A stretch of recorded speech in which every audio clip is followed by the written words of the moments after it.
नमस्कार, खबरों की खबर में आपका स्वागत है। कृषि कानूनों को लेकर चल रहे प्रदर्शन में कांग्रेस की भूमिका अब सामने आ गई है। कांग्रेस किस तरह किसान संगठन के नेताओं को पैसा देकर विरोध प्रदर्शन करवा रही है और भारतीय जनता पार्टी की सरकार को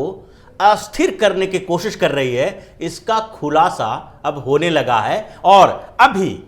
बहुत सारे राज से पर्दा उठना बाकी है, क्योंकि जो मामला इस बार सामने आया है वो अब स्पष्ट तौर पर इस चीज को साबित कर चुका है कि किसान संगठन जो कृषि कानूनों के विरोध में प्रदर्शन कर रहे हैं वो पॉलिटिकल पार्टी के इशारों पर कर रहे हैं। भारतीय जनता पार्टी को बदनाम करने के लिए, कृषि कानूनों पर केंद्र सरकार को बदनाम करने के लिए ये सारी साजिश की जा रही है। इनका किसानों से कोई लेना देना नहीं है। जो मामला सामने आया है वो ये दिखाई पड़ने लगा है इस मामले से कि कांग्रेस तो कई राज्यों में भारतीय जनता पार्टी की सरकार को अस्थिर करने की भी कोशिश कर रही थी और उसमें एक जगह भारतीय जनता पार्टी की सरकार को गिराने की साजिश रची जा रही थी। इस साजिश में किसान संगठन के नेता को पैसा खिलाया जा रहा था और कांग्रेस के नेता उसके लिए मुस्तैद थे। ये मामला आया है हरियाणा से और हरियाणा में भारतीय किसान यूनियन के चडूनी ग्रुप में इस बात को साबित कर दिया है कि कांग्रेस का किसान नेताओं से क्या कनेक्शन है और संयुक्त किसान मोर्चा की बैठक में ही उनकी पोल खुली और गुरनाम सिंह चडूनी जो इस पूरे कॉन्स्पिरेसी के केंद्र में थे, उनका हरियाणा की सरकार को गिराने में भूमिका जो है वो भी सामने आ गई है। अब उन्हें तो किसान संगठनों ने कमेटी से बाहर कर दिया, सरकार के साथ बैठक से भी उनको बाहर करना पड़ा, लेकिन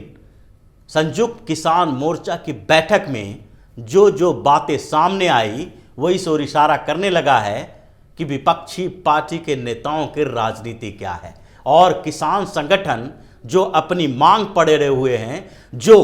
कृषि कानूनों का विरोध कर रहे हैं, उनका असली एजेंडा क्या है।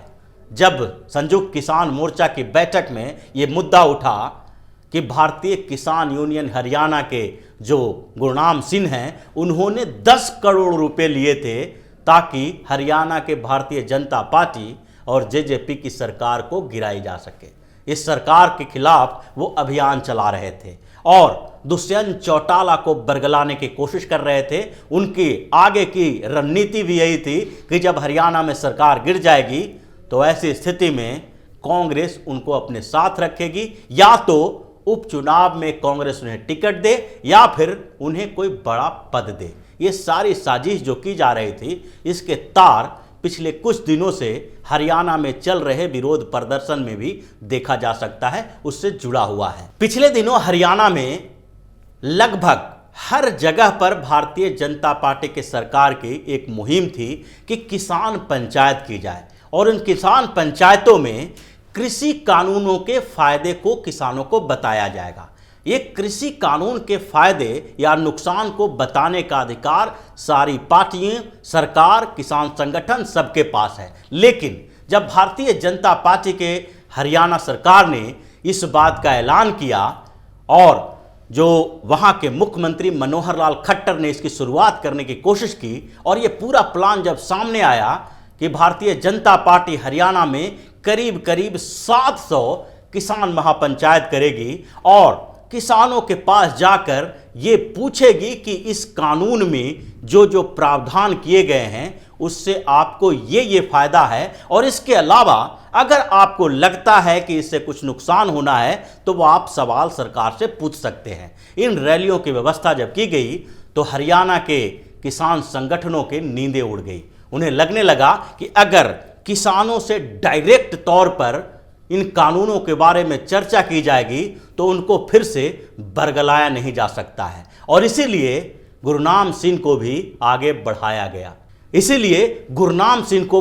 बढ़ाया गया और उन्होंने खट्टर की रैलियों का विरोध करना शुरू किया और इसके जो अंतिम स्थिति तब आई जब सीएम खट्टर ने एक रैली का आयोजन करनाल में किया था और वो किसान महापंचायत थी, वहां पर किसानों से डायरेक्ट बात की जानी थी, लेकिन वहां पर किसान संगठन के कुछ लोगों ने उत्पात मचाना शुरू कर दिया और चढ़ूनी ग्रुप के ही ये किसान संगठन के नेता थे और इन लोगों ने जो बातें कही, जो काम किया, उसे प्रदर्शन नहीं बल्कि गुंडागर्दी कही जा सकती है। जब चढ़ूनी से ये पूछा गया था तो उन्होंने इसको स्वीकार किया था और ये कही भी थी कि भाजपा की सरकार यहाँ किसान महापंचायत करेगी तो हम उसे करने नहीं देंगे। और यही स्थिति करनाल में हुआ। जब खट्टर वहां पहुंचने वाले थे तो हेलीपैड के ऊपर हमला कर दिया गया और उसे तोड़फोड़ वहां पर की गई, जिसके कारण सीएम खट्टर वहां पहुंच नहीं पाए। और उसके अलावा तोड़फोड़ की चीजें जो है वो किसान महापंचायत के टेंट में भी की गई और हंगामा खड़ा करके वहां पर किसान महापंचायत को रोक दिया गया। ये स्थिति ऐसी हो गई जिसमें भारतीय जनता पार्टी के समर्थक और कृषि कानूनों के विरोध करने वाले जो किसान संगठन के लोग हैं उनके बीच एक झड़प भी हुई और 30 से ज़्यादा लोगों को इसमें नामजद भी करवाया गया, केस दर्ज किया गया। लेकिन इसका मकसद जो था वो लगभग इन लोगों का पूरा हो गया। ये यही चाहते थे कि ये इस मसले को ऐसा गंभीर बना दिया जाए, ऐसे हंगामेदार बना दी जाए ताकि आगे किसान महापंचायत हरियाणा में हो न सके। और हुआ भी यही, क्योंकि लॉ एंड ऑर्डर के सिचुएशन जब क्रिएट हो गए तो वहाँ पर हरियाणा सरकार को ये लगने लगा कि अगर किसान महापंचायत अलग अलग जगहों पे करेंगी और ये लोग उन जगहों पर हंगामा करने पहुँचेंगे तो भारतीय जनता पार्टी के समर्थक भी उनसे भिड़ जाएंगे और ऐसी स्थिति में ये विरोध प्रदर्शन हिंसात्मक रूप ले सकती है। और लॉ एंड ऑर्डर तो सरकार की जिम्मेदारी है और इसलिए कानून व्यवस्था को सामान्य तरीके से रखने के लिए हरियाणा की सरकार ने जो किसान महापंचायत की योजना बनाई थी उस पर रोक लगा दी। और अब किसानों को बरगलाने में इन संगठन के नेताओं को आसानी हो गई, क्योंकि किसानों तक उनकी बात पहुंच ही नहीं रही थी। और ये बात सामान्य नहीं है, क्योंकि सदियों से ऐसा होता रहा है कि सामान्य लोगों को कुछ व्यवस्थाओं के खिलाफ भड़काया जाता रहा है, चाहे धार्मिक व्यवस्था हो, सामाजिक व्यवस्था हो या राजनीतिक व्यवस्था हो। हमेशा से ये नीति रही है कि धर्म में जो धर्म के ठेकेदार होते हैं वो धार्मिक किताबों को ऐसे तोड़ मरोड़ कर पेश करते हैं, संस्कृति सभ्यता के नाम पर वहाँ पर व्यवस्थाओं को ऐसे बना देते हैं जिससे कि धर्म की वास्तविक चीज़ों को वो समझ न पाएँ और उनको बरगलाया जा सके। इस्लाम में इसीलिए जिहाद होता है और इस्लाम में कुरान हदीस को तोड़ मरोड़ कर पेश कर ये लोग आतंकवाद को पनपाते हैं। तो ऐसी स्थिति किसान आंदोलन में चल रही थी और इसके लिए हरियाणा एकमात्र उदाहरण है। हरियाणा के अलावा भी दूसरे राज्यों में जहां भारतीय जनता पार्टी की सरकार है वहां कुछ ऐसी ही प्लानिंग की जा रही थी, लेकिन उन जगहों पर चूंकि किसान संगठनों का और कृषि कानून के विरोध करने वाले लोगों की संख्या इतनी कम है कि वहां पर इसे डायरेक्ट पॉलिटिकल एक्शन कहा जा सकता था। इसीलिए हरियाणा में चुना गया, क्योंकि पंजाब में तो कांग्रेस की सरकार है और कांग्रेस की सरकार ने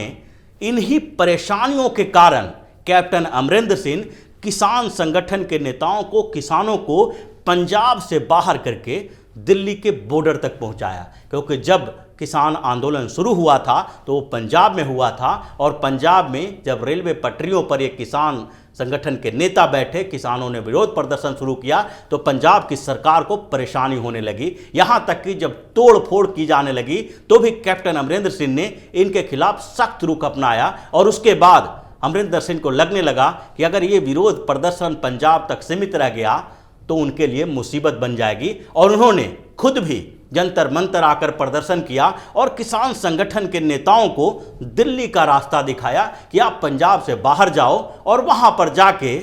ऐसा तांडव मचाओ कि पंजाब की राजनीति बची रह जाए और बाहर में इसके हंगामे का असर हो, भारतीय जनता पार्टी की केंद्र सरकार बदनाम हो और मोदी के खिलाफ एक हवा बन सके। लेकिन अब इनकी पूरी साजिश धीरे धीरे सामने आने लगी है। जिस तरीके से गुरनाम सिंह का मसला आया, उसमें तो यही लग रहा है कि अब ये पूरा किसान आंदोलन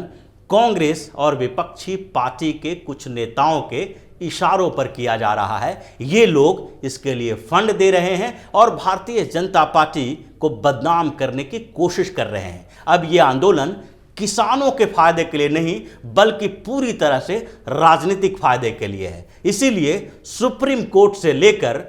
केंद्र सरकार के साथ बातचीत में भी ये लोग इसी बात पे अड़े हैं कि किसी भी स्तर पर